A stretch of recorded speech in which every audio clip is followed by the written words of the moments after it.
तो now that सीटी का सेकंड अटेम्प्ट हमारा खत्म हो चुका है, अब हमें ध्यान रखना पड़ेगा कैप राउंड का। रिजल्ट अपने टाइम से आएगा, परसेंटाइल्स अपने टाइम से आएंगे। उनके बाद जो डॉक्यूमेंट्स कलेक्ट करने हैं वो अगर तुम तब करने जाओगे तो बहुत सारे लोगों का इस बार का एडमिशन मिस आउट हो सकता है। एक in this video I'm going to give you the tentative dates for the further process, that is इसमें कैप राउंड 1 2 रजिस्ट्रेशन कब चालू होगा, उन सब की टेंटेटिव डेट्स मैंने यहाँ पे बनाई है बेस्ड ऑन लास्ट ईयर का डेटा एंड लास्ट ईयर कितना टाइम लगा था। एंड मैंने ऑल्सो एक चीज किया है दैट मैंने सारे डॉक्यूमेंट्स जो भी चाहिए उन सबको प्रॉपर्ली एक्सप्लेन करके इस वीडियो में मैं तुम्हें बताने वाला हूँ। तो चल, so let's start with it. So yeah, I hope my screen is visible and just a minute, I'll just do this so that I guess ये आपको ज़्यादा अच्छे से दिखेगा। चल।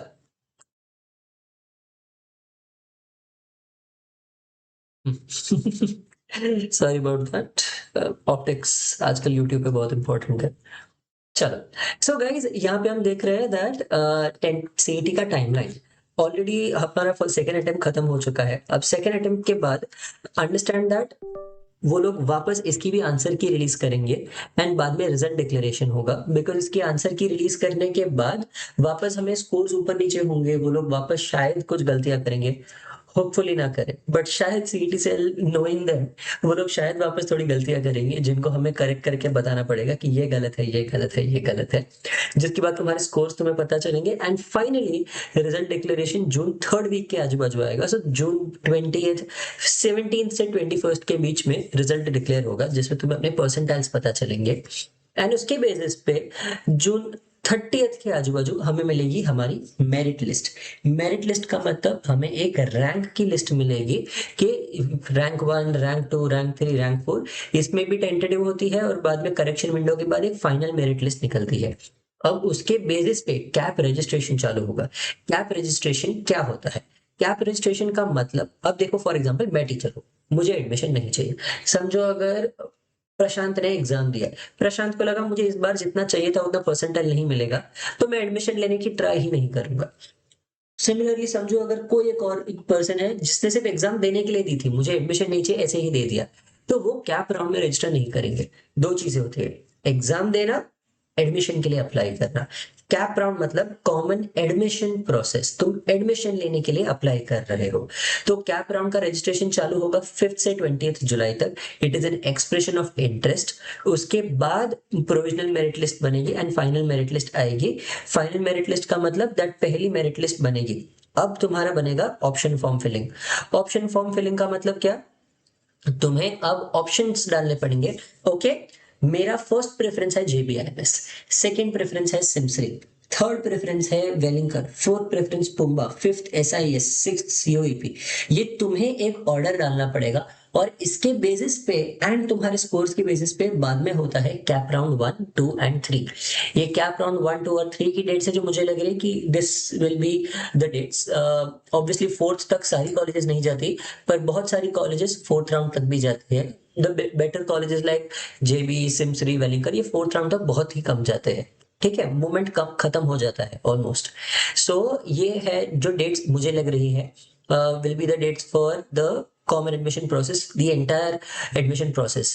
तुम्हारा जेबीआईएमएस का कॉलेज फर्स्ट कैप राउंड के बाद लेक्चर्स चालू हो जाते हैं। ये 11 से 17 है ना, 18 तारीख को जेबीआईएमएस का सबसे पहला लेक्चर होगा, बिकॉज उनको पता है पहले ही कैप राउंड में ऑलमोस्ट जितनी भी सीट्स है 152 सीट्स, उनमें से अप्रोक्सीमेटली 140 135 सीट्स तो तभी ही भर जाती है। मुश्किल से 15-20 सीट्स होती है जो सेकेंड राउंड तक पहुंचती है, जिसके बाद तो खत्म। थर्ड राउंड तक तो जेबीआईएमएस ऑलमोस्ट कभी भी नहीं जाता। सिमिलर वेलिंकर सिमसरी दोनों थर्ड राउंड के बाद नहीं जाते। ठीक है, so these are the dates. Now which are the documents that you need? The documents which are required, अब ये बहुत ध्यान से देखो बिकॉज इसमें मैं बोलूंगा कौन सी चीजों को तैयार करने के लिए तुम्हें टाइम लगेगा। तो जस्ट ये क्यों इधर हो नहीं रहा? या सो गाइस, तुम्हारा एमएचसीईटी का स्कोर कार्ड जो तुम्हारे पास अभी नहीं है, तुम्हारा 10th 12th का marksheet and passing certificate. Understand, मुझे खुद पासिंग सर्टिफिकेट होता है पता भी नहीं था जब मेरा एडमिशन लगा था, तब मुझे बाद में पता चला होता है। दो चीजें, एक, अगर तुमने अब तक कलेक्ट ही नहीं किया है तो फिर शायद तुम्हारी स्कूल या 12th की कॉलेज दोनों जगह पे पासिंग सर्टिफिकेट वहां पे होता है और तुम्हें कलेक्ट करने जाना पड़ता है, तो जाके कलेक्ट करो। मेरा 10th का पासिंग सर्टिफिकेट स्कूल में था, मेरा 12th का पासिंग सर्टिफिकेट कॉलेज में था, पर कॉलेज में होना चाहिए था बट उनसे खो गया था मेरे पूरे ईयर का, तो इसलिए मुझे बोर्ड में जाके वापस नया बनवाना पड़ा। That took 3 weeks of time. So please make sure that ये सब तुम्हारे पास रेडी है, नहीं है तो इमीडिएटली जाके तुम अपना रिक्वेस्ट डाल दो, क्योंकि उसको टाइम लगता है बनने में। Domicile certificate, you will need a domicile certificate, तो this is your Maharashtra student होने का प्रूफ। डोमिसाइल सर्टिफिकेट तुम अपने लोकल, जो भी लोकल तुम्हारे इधर गवर्नमेंट ऑफिस है वहां पे तुम अप्लाई कर सकते हो।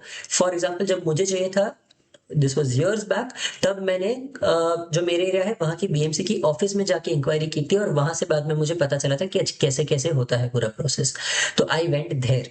तो प्लीज मेक श्योर दैट तुम डोमिसाइल सर्टिफिकेट पहले से रेडी करते हो। इसको अगेन 2 से 3 weeks लगता है, 2 to 3 weeks, एंड इसको भी 2 से 3 weeks। आधार कार्ड, पासपोर्ट साइज फोटोग्राफ दो चाहिए, आधार कार्ड चाहिए। तुम्हारा सीट एक्सेप्टेंस फी रिसीट, जैसे ही तुम्हारा सीट तुम एक्सेप्ट करोगे, जैसे ही कैप राउंड 1 का लास्ट डे होता है ना, तुम्हें एक्सेप्ट करना होता है फी, तो उसके लिए तुम्हें कुछ पैसे भरने होते हैं, जिसके बाद तुम्हें फी एक्सेप्टेंस का रिसीट मिलता है, तुम्हें वो लेके जाना है। ये सारे डॉक्यूमेंट्स सबके लिए जरूरी होते हैं। So if you are an open category student, open category general category student, तुम्हें इनमें से तुम्हें यही जरूरत है, ये छोड़ के और किसी भी चीज की जरूरत नहीं है। अगर तुम एक रिजर्व कैटेगरी से हो तो तुम्हें एक्स्ट्रा लगेगा caste certificate and cast validity certificate. 50-60% लोग जो कास्ट में आते हैं उनके पास कास्ट सर्टिफिकेट है, पर कास्ट वैलिडिटी सर्टिफिकेट उनका या तो खत्म होने पे है या खत्म हो जाएगा, या कॉलेज चालू होने तक खत्म हो जाएगा। तो गाइस, रिन्यूअल के लिए अप्लाई कर दो immediately. Get a new cast validity certificate. अगर तुम्हारे कैप राउंड एडमिशन तक तुम्हारा वैलिडिटी खत्म हो जाएगा, तुम्हें कैटेगरी का फायदा नहीं मिलेगा, तुम्हें विदाउट कैटेगरी एडमिशन लेना पड़ेगा, which will be the open category, and this has happened with a lot of students, don't do that.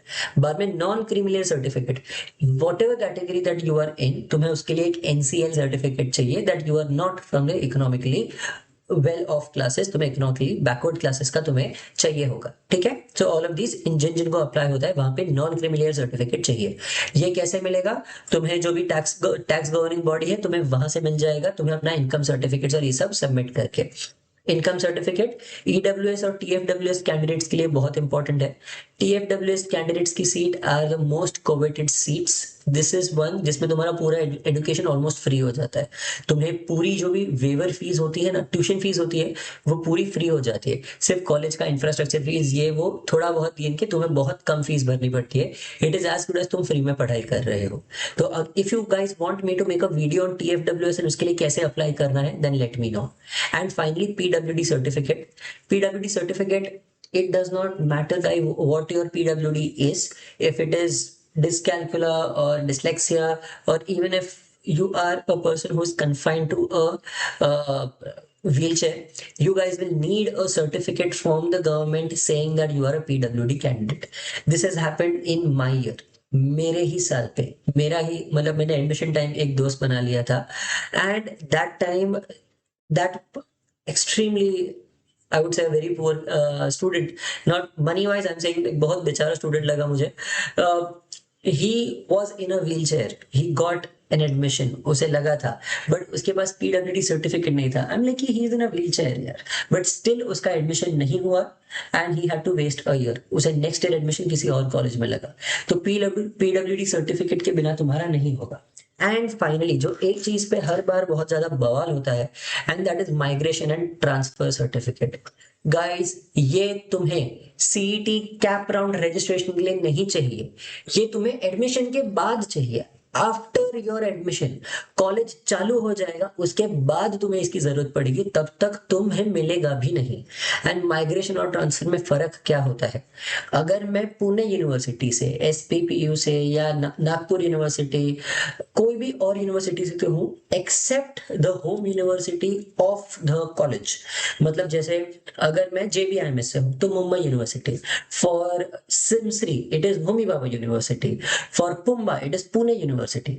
अगर मैं ये कॉलेज के होम यूनिवर्सिटी से हूँ, मतलब अगर जेबी के लिए मैं मुंबई यूनिवर्सिटी से हूँ, जैसे मैं था सोमया में, तो मुझे ट्रांसफर सर्टिफिकेट लगेगा। They will transfer my details from same one college in the same university to another college in the same university, ठीक है। बट अगर मैं कोई दूसरी यूनिवर्सिटी से हूं, अगर मेरा ग्रेजुएशन पुणे यूनिवर्सिटी या वीआईटी से या आईआईटी से कहीं से भी और से है, तो मुझे लगेगा माइग्रेशन सर्टिफिकेट। पर ये दोनों कब होगा? जब तुम्हारा एडमिशन प्रोसेस खत्म हो जाएगा उसके बाद लगता है माइग्रेशन एंड ट्रांसफर सर्टिफिकेट, ठीक है। तुम्हें कॉलेज के एडमिशन का प्रूफ जाके सबमिट करना पड़ेगा अपनी पुरानी कॉलेज में, जिसके बाद तुम्हें माइग्रेशन और ट्रांसफर सर्टिफिकेट वो लोग तुम्हें भी नहीं देंगे, वो लोग सीधा तुम्हारी कॉलेज जेबीआईएमएस सिमसरी या पुम्बा उनको भेज देंगे। तुम्हें उसमें कुछ नहीं करना है, तुम्हें सिर्फ एडमिशन डॉक्यूमेंट जाके तुम्हारी पुरानी कॉलेज में देना है, ठीक है। That's all that you have to do. So don't take so much tension. इस आई नो बहुत सारे लोग इस पे बहुत ज्यादा स्ट्रेस करेंगे, it is not that big a deal. तुम्हें हर कॉलेज में एडमिशन के बाद एटलीस्ट 20-25 दिन का टाइम मिलता है ये सॉर्ट आउट करने के लिए। सो गाइज, जो लेफ्ट साइड पे है ये सारे डॉक्यूमेंट्स तुम्हें रेडी चाहिए, तो प्लीज मेक श्योर दैट जैसे ही अभी सीईटी खत्म हो चुका है, what you guys will do is start your मेहनत एंड ये सारे डॉक्यूमेंट्स रेडी रखो। इनमें से कुछ भी मिस आउट मत करो, सब कुछ रेडी रखो तुम्हारे पास, जो जो भी तुम्हें अप्लाई होता है। एंड ट्रांसफर माइग्रेशन पे ध्यान मत दो। अगर तुम ये सब कर रहे हो, तुम्हारा पूरा एडमिशन प्रोसेस बहुत आराम से, बहुत स्मूथली चला जाएगा, तुम्हें पता भी नहीं चलेगा कि इतना इजी होता है admission. Overall the process is very easy if you have documents in hand, ठीक है। And apart from that, guys, if you are preparing for the CAT, then we have our courses. And this time our course in CAT has a 95 percentile guarantee program, along with mock buddy sessions, personalized one-to-one counseling sessions, and updated books जो तुम्हारे घर पे deliver होती है। And we have mocks which are directly from Career Launcher, ठीक है। So guys, all are mock test are going to have video solutions, और mock test सीधा करियर लॉन्चर के प्लेटफॉर्म पे ही होगा। So you will have the best competition, you will have, I would say you will have a lot of competition. तुम exact पता कर पाओगे कि कितने लोग तुम्हारे आगे और कितने लोग तुम्हारे पीछे हैं, ठीक है। चल, I hope this video was helpful. You guys need anything, reach out to me in the comments, and जितना हो सके उतना मैं तुम्हें हेल्प कर दूंगा। बाय।